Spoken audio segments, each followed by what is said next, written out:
आचार्य ओशो, उन्होंने भक्ति का सिद्धांत बनाया था, भोग से समाधि, ये सिद्धांत यही है। साल में 2-3 बार पूर्ण पुली वगैरह अच्छी लगती है, पर सुबह दोपहर शाम 3 टाइम पूर्ण पुली। तो जो भी लोग जो है भूख बढ़ा के खाते हैं, हमारे मराठी लोगों में ये कई लोग ऐसे गांवों में होते हैं जिनका नाम होता है कि वो इतना खाता पूर्ण पुरी। तो वो कितना भी खाता हो, नींबू शरबत पी के, नमक पी के भी खाता हो, भूख बढ़ा के भी खाता हो, पर वो 3 टाइम 4 टाइम 4 दिन नहीं खा सकता। भोग जो होता है वो उल्टा कर देता है व्यक्ति की वृत्ति को।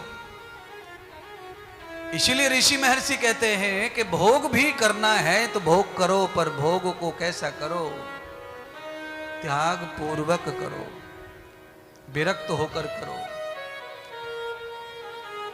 आसक्त होकर मत करो, नहीं तो वो गले में रोग बन जाता है, व्याधि बन जाता है, आपकी जिंदगी की सबसे बड़ी दुश्मनी भोग बन जाता है, आपकी जिंदगी की सबसे बड़ी कमजोरी भोग बन जाता है। उसको कैसे नष्ट करें? अपने आप वो नष्ट हो ही जाता है, अपने आप खत्म हो जाता है, वो वृत्ति ही बदल जाती है उसकी। जब वो तुम्हारे अगल बगल घूमे ज्यादा हो जाए तो वृत्ति बदल जाएगी, त्याग पैदा हो जाता है, उसके प्रति विरक्त भाव आ जाता है। आह्वान कृत मूल व्यास दित्वम। भृगु ऋषि ने राजा सोमकांत को समझाया कि आचार्यों ने और साधुओं ने कहा कि तुमसे जितना हो करो, नहीं हो तो देखो, पर यहीं रहो, सब सही हो जाएगा तुम्हारा।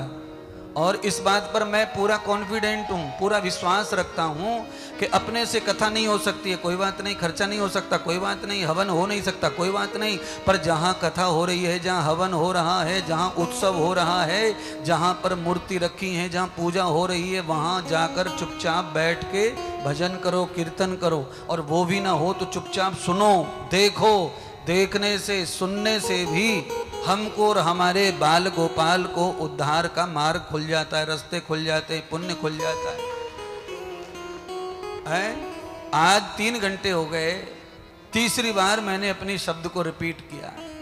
आभा मंडल, एक आभा मंडल है कि अगरबत्ती जलाओ और कमरे में लगाओ, फिर खुशबू पाओ।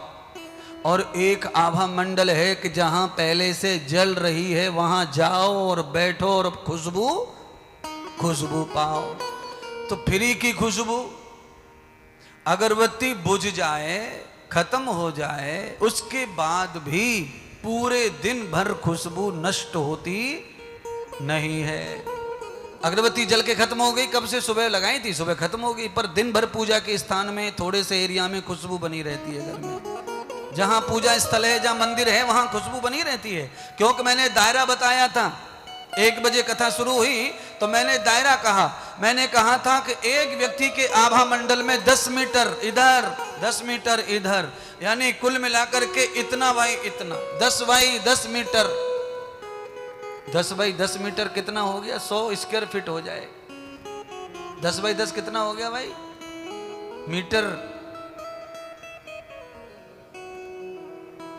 है 3.5 मीटर होता है। मीटर में कितना होता है? 3.5 फुट होता है जी। तो अंदाजा लगा लो फिर। चलो ऐसे ही हिसाब लगा लो तो 10 मीटर का कितना हो जाएगा समझो? 30 फुट, और 30 और 5 35 फुट। तो 35 फुट यूं, 35 फुट यूं, 35 फुट यूं, 35 बाई 35, 35। इतना तो बड़ा घर भी नहीं है तुम्हारा। अब इतने बड़े घर में एक आदमी की शरीर की आभा काम कर सकती है। इतने एरिया में अगर आप भजन करके बैठते हैं, ध्यान करके बैठते हैं, हवन करके बैठते हैं, पूजा करके बैठते हैं, तो आपके शरीर में इतनी आभा, पॉजिटिव एनर्जी आ जाती है कि पूरे घर की नेगेटिविटी को खत्म कर सकती है, पूरे घर की नेगेटिविटी को।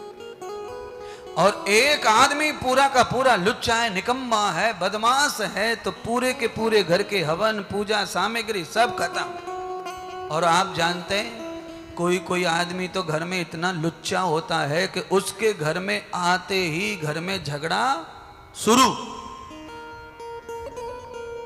घर वाले यही प्रार्थना करते हैं कि ये ना आए ना आए ना आए, रात को ही आवे 9:30 बजे, आते से ही सो जाए, पर उसके अंदर आभा नेगेटिव है। जब भी घर में घुसेगा कटपट कटपट चटपट चटपट घर में झगड़े झंटारे चालू हो जाते हैं। और घर में कोई कोई शख्सियत ऐसी आती है कि उनके आने से ही घर में बाहर आ जाती है, आनंद आ जाता है। कैसा आनंद? कढ़ैया खटक रही है, गैस के चूल्हे पे कढ़ैया चढ़ गई, घी डाल दिया देसी, और इधर बेसन घोल लिया, गोल गोल आलू काट लिए, बेसन में डाल के पकोड़े तल रहे हैं, पूरे घर में सबरे बाल गोपाल खा रहे हैं और मामाऊ खा रहे हो।